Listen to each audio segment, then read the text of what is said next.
এবার সীমান্তের ওপার থেকে আসা উস্কানিতে উত্তপ্ত হয়ে উঠেছে পার্বত্য চট্টগ্রাম। ধর্ষণের বিচারের দাবিতে শুরু হওয়া আন্দোলন মুহূর্তেই পরিণত হয়েছে সহিংসতায়। অবরোধ, সংঘর্ষ, আগুন আর গুলির ঘটনায় কেঁপে উঠেছে গোটা খাগড়াছড়ি। পাহাড়ের শান্ত জনপদ এখন পরিণত হয়েছে এক অঘোষিত রণক্ষেত্রে। একটি বিচ্ছিন্ন ঘটনাকে কেন্দ্র করে যেভাবে পরিস্থিতিকে ধাপে ধাপে জটিল করে তোলা হয়েছে তা সাধারণ কোনো বিক্ষোভের পর্যায়ে সীমাবদ্ধ নেই।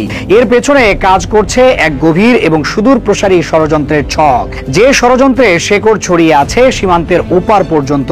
খাগড়াছড়ির এই অস্থিরতার আড়ালে কি তবে লুকিয়ে আছে পাহাড়কে বিচ্ছিন্ন করে নতুন একটি রাষ্ট্র গঠনের ভয়ঙ্কর কোনো নীলনকশা? সেনাবাহিনীও কেন এই পরিস্থিতিকে দেখছে বড় ধরনের ষড়যন্ত্রের অংশ হিসেবে?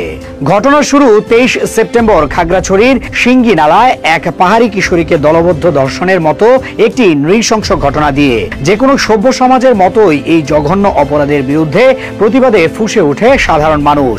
অপরাধীদের সর্বোচ্চ শাস্তির দাবিতে শুরু হয় অবরোধ, মানববন্ধন। আপাত দৃষ্টিতে এটি ছিল একটি যৌক্তিক ও ন্যায়সঙ্গত আন্দোলন, কিন্তু সময় গড়ানোর সাথে সাথে এই আন্দোলনের গতিপথ বদলাতে শুরু করে, যা সাধারণ মানুষের মনে তৈরি করে গভীর সংশয়। ধর্ষণের ঘটনায় অভিযুক্ত প্রধান আসামি শয়নশীলকে ঘটনার পরপরই অর্থাৎ 24 সেপ্টেম্বর বাংলাদেশ সেনাবাহিনী গ্রেফতার করে পুলিশের হাতে তুলে দেয়।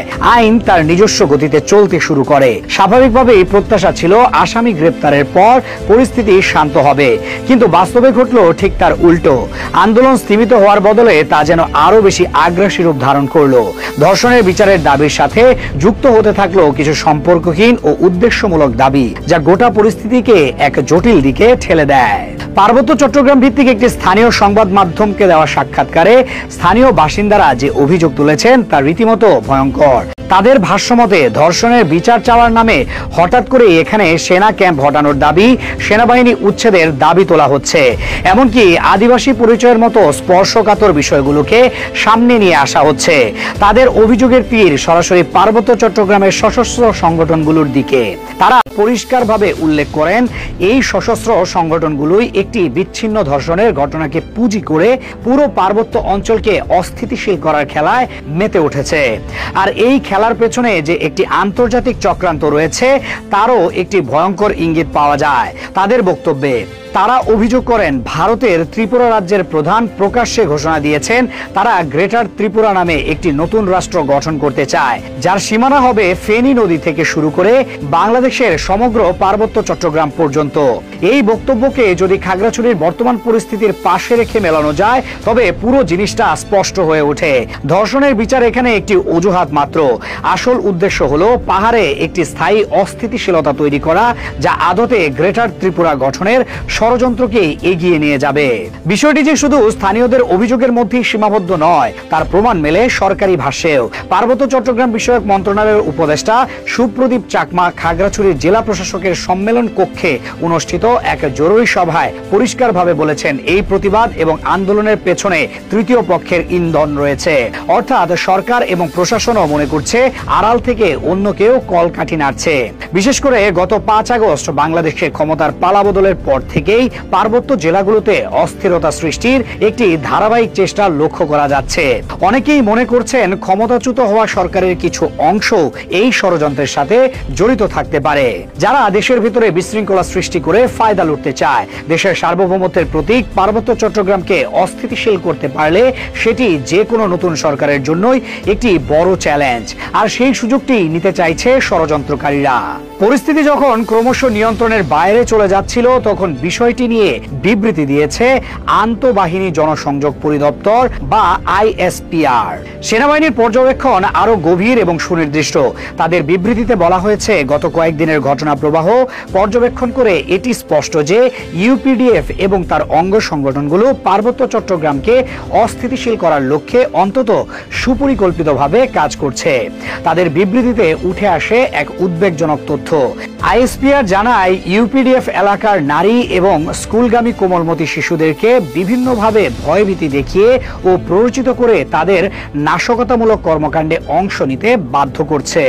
আইএসপিআর এর বিবৃতি অনুযায়ী অভিযুক্ত শয়নশীলকে সেনাবাহিনী 24 সেপ্টেম্বর গ্রেফতার করে পুলিশের হাতে তুলে দেয়। কিন্তু এরপর ইউপিডিএফ এর অঙ্গ সংগঠন পিসিপির নেতা উক্ষনু মারমা জুম্ম ছাত্র জনতা নামের একটি সংগঠনের ব্যানারে পরিকল্পিতভাবে বিক্ষোভ ও মানববন্ধন চালিয়ে যেতে থাকে। 25 সেপ্টেম্বর তাদের ডাকে অর্ধদিবস হরতালও পালিত হয়। একই সময়ে দেশে এবং দেশের বাইরে থাকা কিছু নির্দিষ্ট ব্লগার এবং পার্বত্য অঞ্চলের কয়েকজন ব্যক্তি সামাজিক যোগাযোগ মাধ্যমে বাঙালিদের বিরুদ্ধে বিদ্বেষমূলক অপপ্রচার চালাতে শুরু করে, যার উদ্দেশ্য ছিল পাহাড়ি বাঙালি সাম্প্রদায়িক দাঙ্গা বাঁধানো।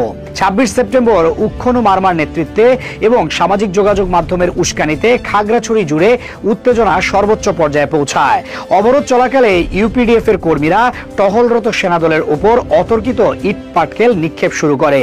এই হামলায় 3 জন সেনা সদস্য আহত হন, কিন্তু বাংলাদেশ সেনাবাহিনী চরম সংযমের পরিচয় দেয়। তারা শক্তি প্রয়োগ না করে পরিস্থিতি নিয়ন্ত্রণে রাখার চেষ্টা করে, কিন্তু সন্ত্রাসীরা সেনাবাহিনীর এই সংযমকে দুর্বলতা ভেবে বসে।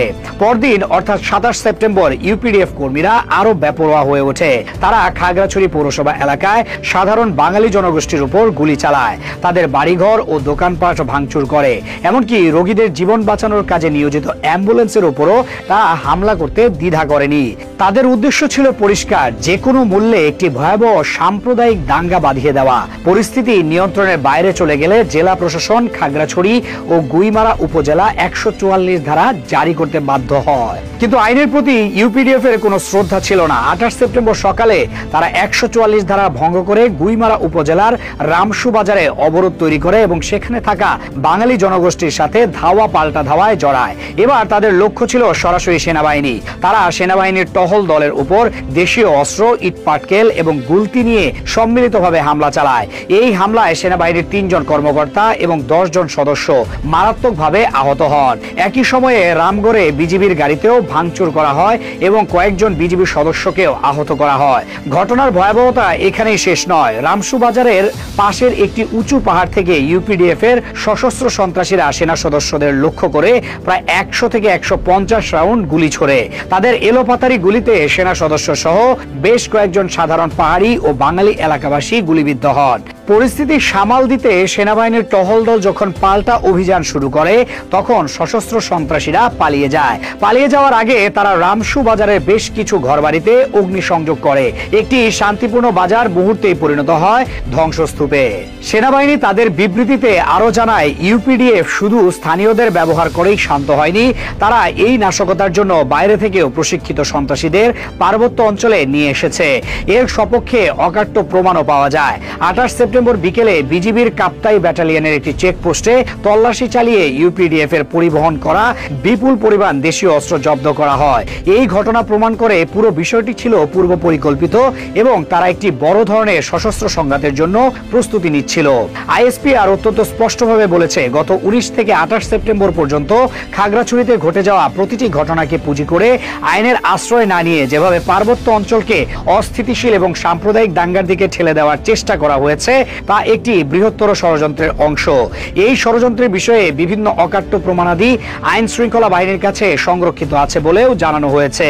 একটি দুর্বল বা অন্তর্বর্তীকালীন সময়ে দেশের অভ্যন্তরে এ ধরনের বিশৃঙ্খলা তৈরি করে বিদেশি শক্তি তাদের এজেন্ডা বাস্তবায়ন করতে চায়, এমন উদাহরণ ইতিহাসে বহু রয়েছে।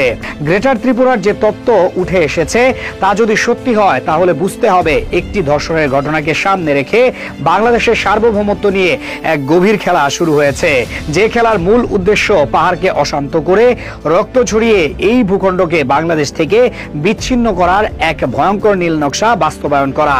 বাংলাদেশ সেনাবাহিনী দ্ব্যর্থহীন ভাষায় জানিয়ে দিয়েছে, পার্বত্য চট্টগ্রামের সকল জাতিগোষ্ঠীর নিরাপত্তা নিশ্চিত করতে এবং দেশের অখণ্ডতা ও সার্বভৌমত্ব রক্ষায় তারা যে কোনো ধরনের কঠোর পদক্ষেপ নিতে প্রতিশ্রুতিবদ্ধ। পাহাড়ের বুকে শান্তি ফিরিয়ে আনতে এবং দেশের মাটিকে নিরাপদ রাখতে সেনাবাহিনী সর্বোচ্চ ত্যাগ স্বীকার করতে প্রস্তুত। কিন্তু প্রশ্ন হলো, মুখোশের আড়ালে থাকা সেই সব ষড়যন্ত্রকারী কারা, যারা নিজেদের স্বার্থে পাহাড়ের নিরীহ মানুষকে ব্যবহার করছে এবং সীমান্তের ওপার থেকে কলকাঠি নাড়ছে?